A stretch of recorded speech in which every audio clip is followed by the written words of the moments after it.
Welcome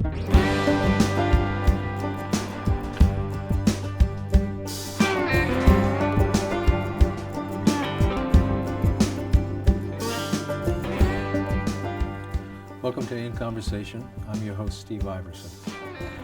A few weeks ago, my wife and I attended a car and air show at a small airport in Stowe, Massachusetts.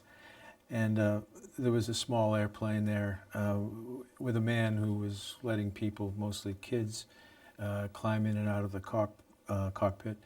And he was answering a lot of questions and doing a nice job explaining things to people. So we hung around and discovered that he had actually built the airplane himself. He'd bought plans, a bunch of aluminum, some parts, and had built the whole thing over the course of a little over 5 years.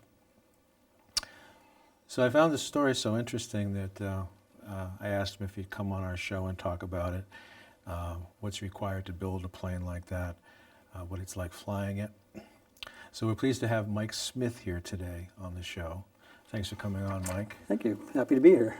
Fantastic. So, what made you think I'm going to build my own airplane? It didn't start out that way. Like a lot of kids that were interested somehow in aviation when I was younger, I built model rockets and little U-control airplanes, one that go around in circles on the end of a line, and I just always enjoyed that. Yeah. Model rockets were big when we were kids. They were big. And my father used to do a little bit of skydiving out in Orange, Mass, actually, many, many years ago. And I always thought that was the coolest thing. And he always said, "When you're 18, I'll take you skydiving." Well, he didn't get that opportunity, but as soon as I got to college and found out they had a skydiving club, I joined that and started skydiving. So I spent a lot of years skydiving and kept saying, when I stop spending so much money on skydiving, I've definitely got to learn to fly an airplane. So it came to a point where I said, okay, I'm ready to get my pilot's license. And the fun thing was that I went with my girlfriend at the time, my wife now, on a Friday after work with a friend of mine. He said, "Hey, we're going to go fly over to Nantucket Island and have some dinner." And I'm like, that sounds like fun. That sounds like a fun trip. So we got in the airplane, we flew over to Nantucket, we landed, we got a cab, we went into town, we had dinner, we came back, we flew back. It was a gorgeous night out, a beautiful moon, clear skies.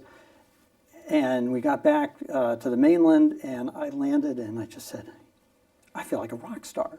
I just flew to Nantucket, had dinner, and came back.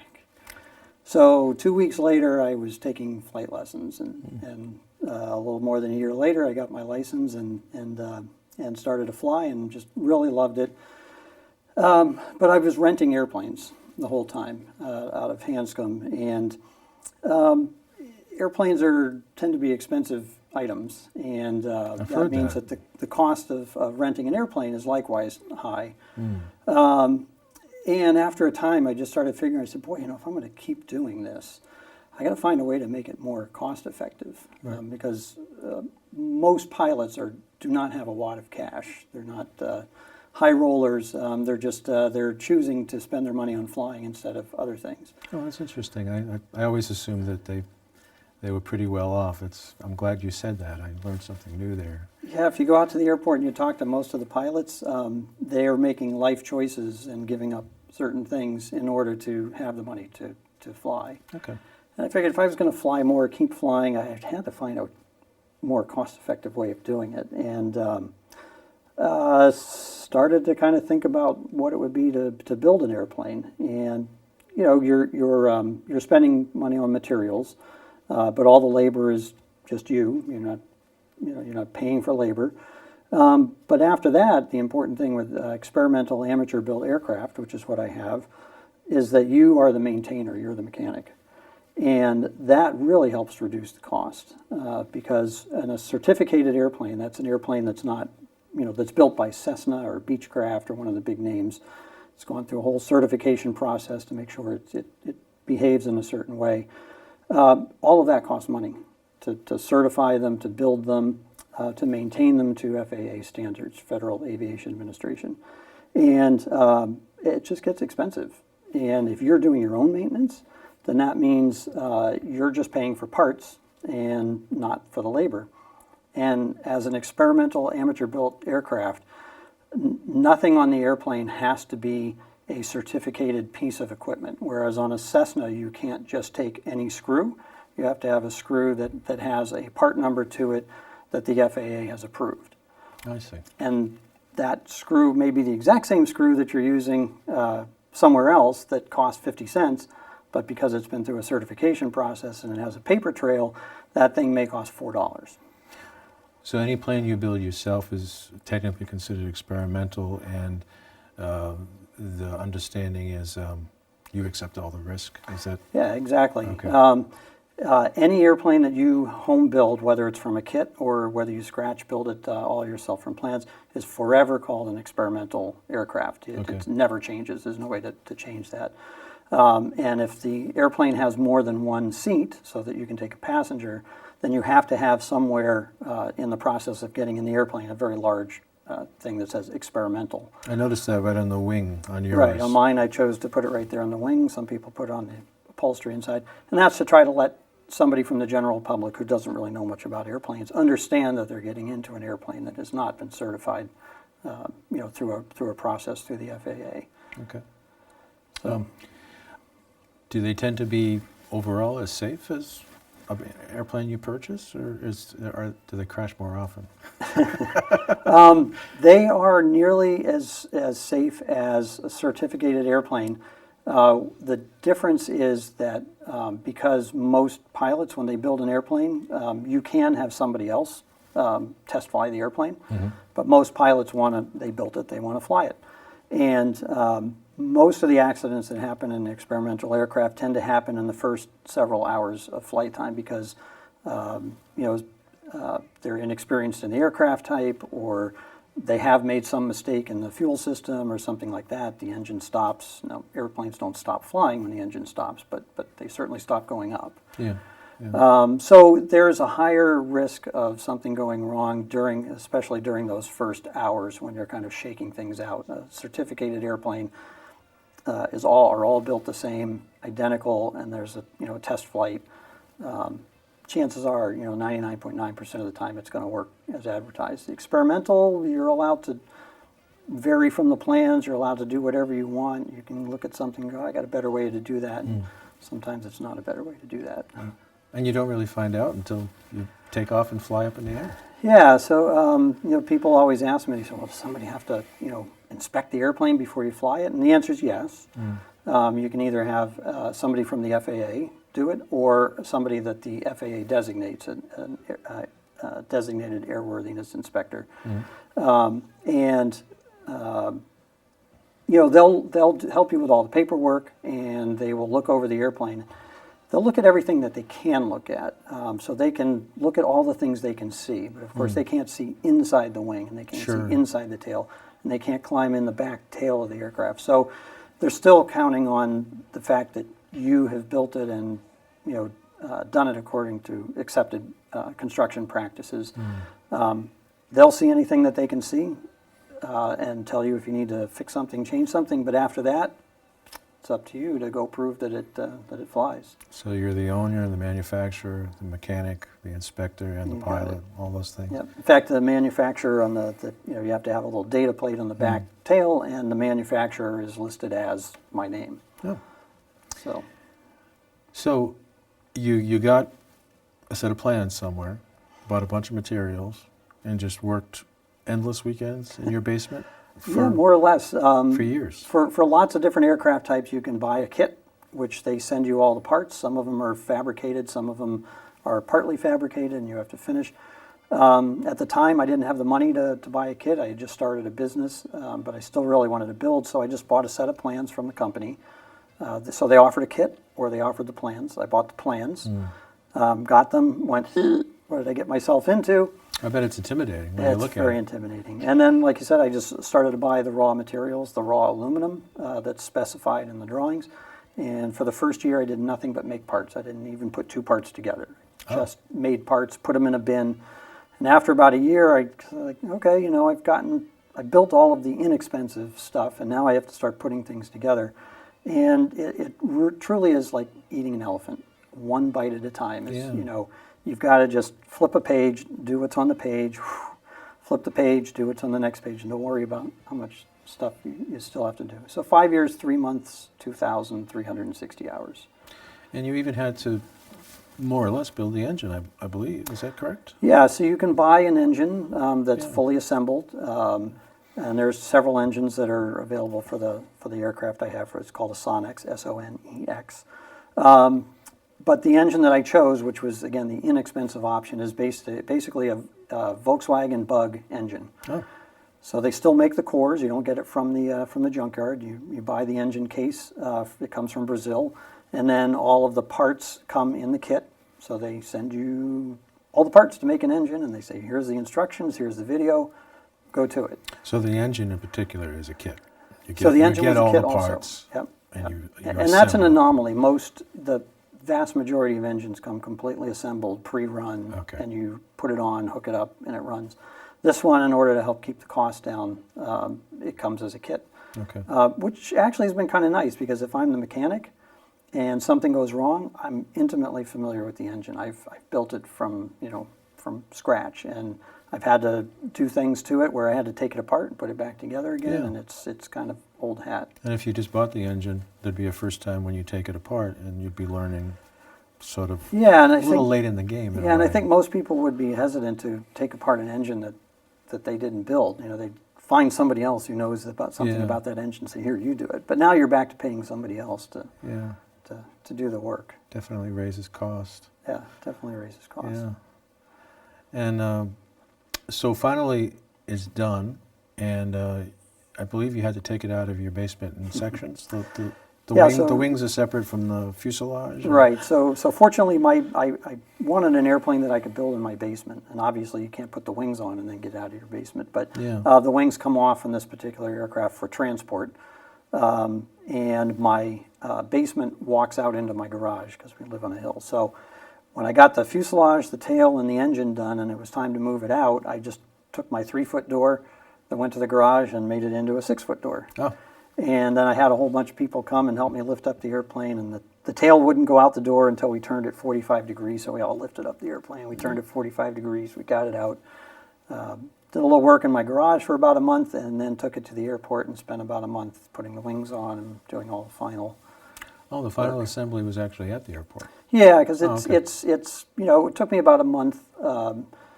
Getting the wings on was in one day, but then there's just all the other minutia of stuff that you have to hook up and check and troubleshoot, and now that you've put it all together. Yeah.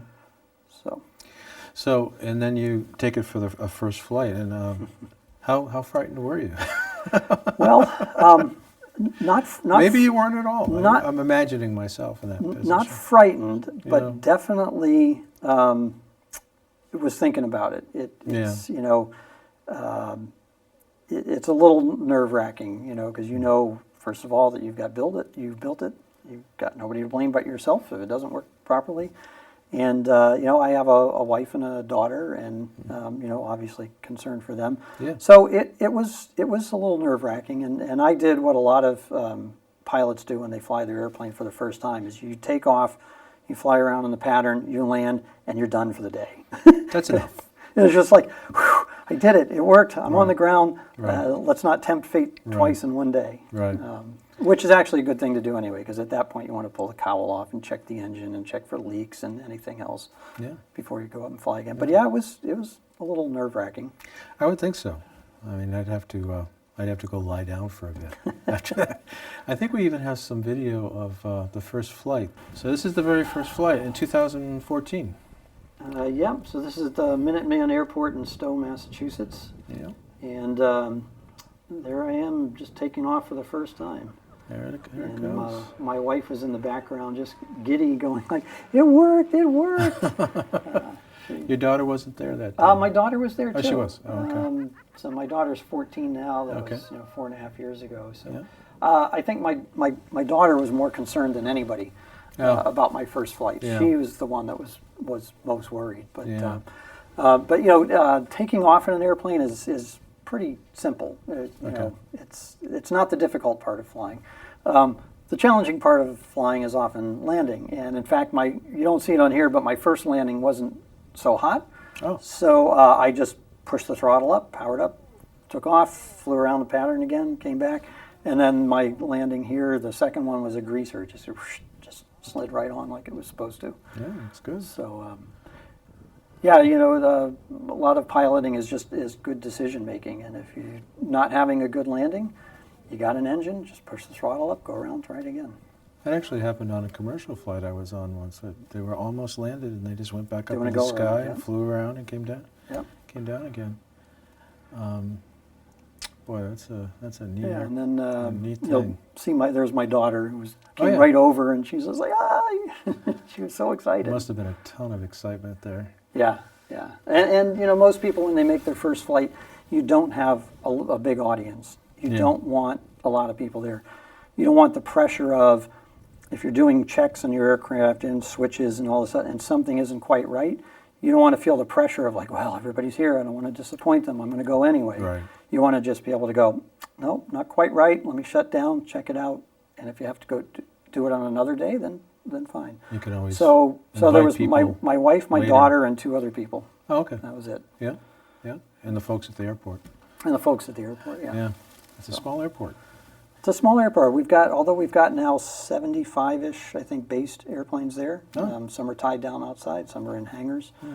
The Marlborough Airport is in the process of shutting down, so we got a lot of people from there. But the nice thing about the Minuteman Airport is Don McPherson, the owner, is just so keyed into the community. He's really trying to keep the community active and involved in the airport, let them know what we're doing, try to be good neighbors. He has sheep that graze on the property there. There's people that raise vegetables. He's got beehives there. The beekeepers keep beehives. I think I saw that, yeah. Yeah, they're just really trying to be friendly with the environment and the neighbors, because so many times, especially small airports, airplanes are just seen as a noisy nuisance, and so the neighbors are not very happy with us sometimes. And unfortunately, those are often the neighbors that moved there 20 years after it was an airport, so they should have known.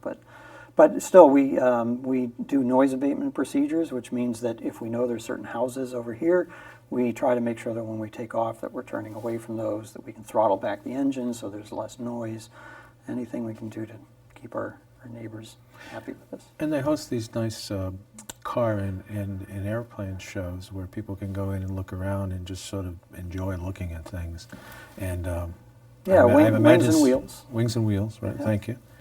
And I imagine some of the neighbors come by, and it makes them more in touch with what's going on. Yeah, and very much perhaps so. receptive to it. Yeah. And then the other thing that you experienced out at the airport was the Young Eagles.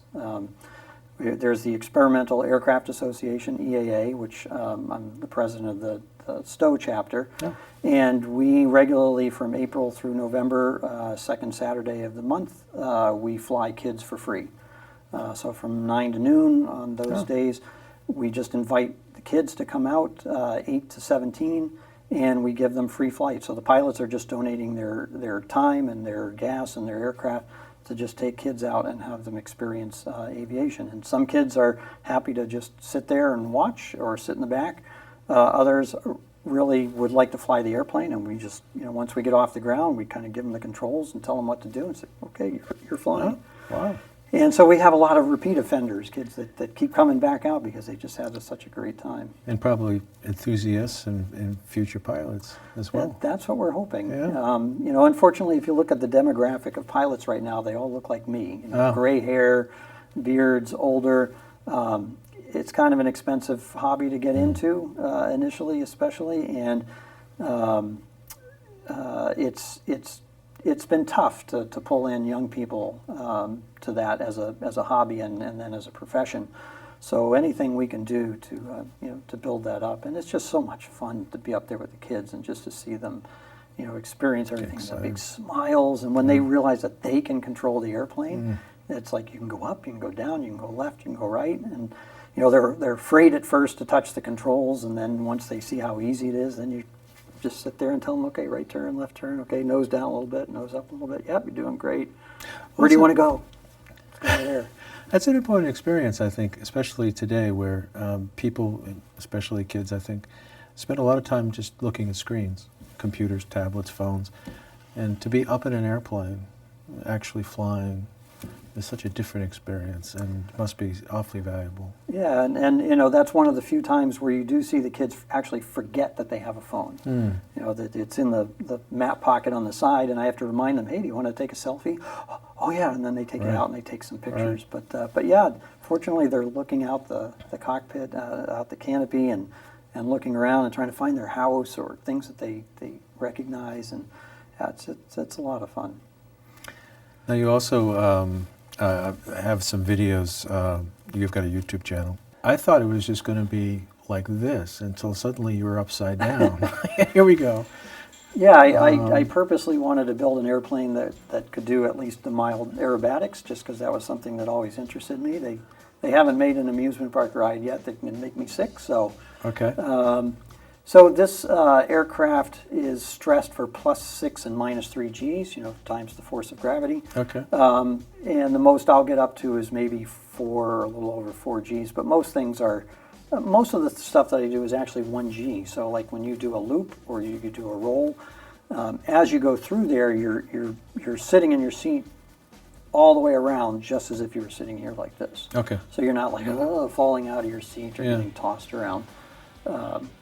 A true aerobatic airplane has a system that has inverted fuel and oil, which means that when the airplane's upside down, if you can imagine in a car, you're always with the wheels on the ground. Ideally. Yeah, ideally on the ground. And so the fuel always is able to run by gravity to the engine. Yeah. In an airplane, once you get upside down, now all of a sudden gravity is pulling the fuel and the oil to the opposite side of the fuel tank and the engine. Yeah. And so now you starve the engine of both oil and of fuel. Yeah. So when most of the aerobatics I do are such that you're still putting positive Gs on the aircraft, so the fuel and the oil keep flowing normally. But when you see the aerobatic pilots at air shows and whatnot, and the Blue Angels and the Thunderbirds, and they get upside down and they're flying for extended periods of time, it's because they have a fuel tank and an oil system that allows the airplane to stay inverted for long periods of time, and the fuel and the oil will keep going. And I imagine that affects the engine too. Can an engine like that run in any position, or is it designed to only run with the bottom down? Yeah, interestingly, over time for various vehicles, cars, airplanes, everything, and even cars, you know, there are cars where the engines are actually mounted vertically, and then others where it's horizontals, others where it's on its side. So the engine doesn't really care. Just the fuel system cares about how it's getting dragged in there. So yeah, it runs just fine in any attitude. But yeah, I really enjoy doing aerobatics. It's just very three-dimensional. Kind of go anywhere, do anything. Yeah. I can imagine. I did take lessons. I took aerobatic lessons. Oh, there's actually lessons just for that. Oh yeah. Oh. Yep. I thought maybe once you got your pilot's license, you just started experimenting a little bit, but this is something else. You're free to, but you know, common sense kind of dictates that if you're going to do something like that, it's good to get some training. So I did take aerobatic lessons. Oh, okay. And then took those lessons and transferred them over to working in my airplane. How widespread is this? How many people build their own planes? We've just got a couple of minutes left here, but I'm curious about that. Well, interestingly, right now, there are more experimental aircraft being built every year than there are certificated small airplanes being produced. Really? Vans Aircraft, that's the name of a company that sells kits. They're the most popular kit airplane in the world. Fantastic airplanes. They just had their 10,000th flying aircraft. So there are still lots of kits out there that are being built. But they've had 10,000 of them that have actually been built and flown. And I know I'm going to get the number wrong, but the number of experimental aircraft on the U.S. registry is, 100,000 or something like that. And I'm sure I have that number wrong, but quite a few. I had no idea. And what's the broad price range for a finished airplane that someone might build themselves, from the absolute cheapest to the high end? Well, what's the stock answer? It varies. It varies. So my aircraft, keeping things pretty on the cheap, I spent about $28,000, and that was for the entire airframe, the engine, all the avionics, the instruments inside, paint, etc. Another friend of mine also built from a kit the exact same airplane, and he was able to scrounge around and get deals, and he built his for about $16,000. Oh, wow. But some of the higher end aircraft, like some of the Vans aircraft and some other even much more high performance composite aircraft with big engines, you can still easily spend $200,000 building an the airplane of your dreams. So I wouldn't say that there's an average, but since Vans is the most popular type of aircraft, they're probably going to be in the range of $40,000 to $120,000, depending on which one you build and what kind of fancy avionics and whatnot you put in it. And you spread the cost out over the time you spend building it, so that's 5 years plus or minus, and that helps budget it, I would think. Yeah, definitely. Is there a point in the construction where suddenly you realize I've got to bite the bullet and buy all the most important stuff? This is where it's expensive now? Yeah, and that was the sort of the point of building from scratch, was I knew that the aluminum was cheap and I could just kind of build inexpensive parts for a while. And then it got to the wing spars, the structural spars for the wings. That was sort of the next expensive thing. And then the engine was another expensive. The engine was about $7,000, which is pretty darn cheap for an engine. But and then all the avionics, the instruments in there, that was probably another $4,000, $5,000. So, but fortunately by then I'd had my business for a while. We were doing better. I had some money, which was what I was counting on. Sure. I was counting on that happening. I built in a little over 5 years. There's plenty of people that are on the 10-year and 15-year plan, for either financial reasons or it's just hard to, get in the shop every day and do some work. So. Did you have to work on it pretty much every weekend? I tried to work on it every day, at least something. And sometimes that meant just going to the shop and cleaning up or looking at the plans and figuring out what I'm going to do the next day. But I spent an average of 500 hours a year, which meant that I spent an average of about 10 hours a week. And my wife and my daughter would go to bed at night, and then I would work until midnight, 1 o'clock in the morning. So the nice thing, and I didn't work on weekends, so I tried to make sure that it never interfered with family time. Oh, I see. So you actually did not build on weekends, only on weekdays. Yeah, if on the weekends, if I did, again, it would just be at night. But I tried to refrain from having my aircraft building go over my family time. That's smart. Yeah, and you got to have your spouse and your family on your side to do a project like this. I would think so. So you've got to keep everybody on board.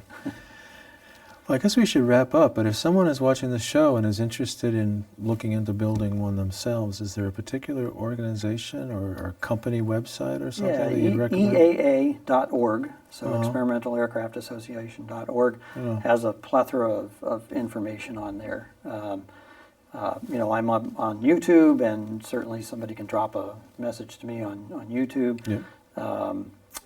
Kit Aircraft, there's a whole bunch of magazines. Kit Planes is a magazine that's, if anybody has any interest, get a copy of that. You'll start to learn a lot. Okay. But EAA, that's the best place to go. Fantastic. And if somebody would like to come see your plane and chat with you, will they be doing the shows again next year at the Minuteman Airport in Stowe? Yep. So we'll be doing Wings and Wheels again, and we'll be doing Young Eagles April through November.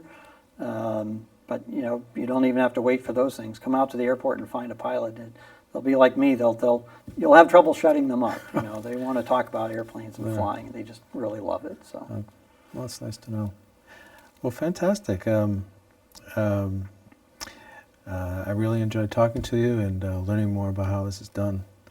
And I can't say I do it myself probably, but I admire people who do. And I hope people come and find you at the airport sometime and talk to you, because you're an evangelist for this hobby. Certainly am. And I appreciate you coming on. Well, thank you very much for having me. I appreciate it. You bet. So you've been watching In Conversation, and our host again has been Mike Smith, who built his own airplane. Thanks for watching.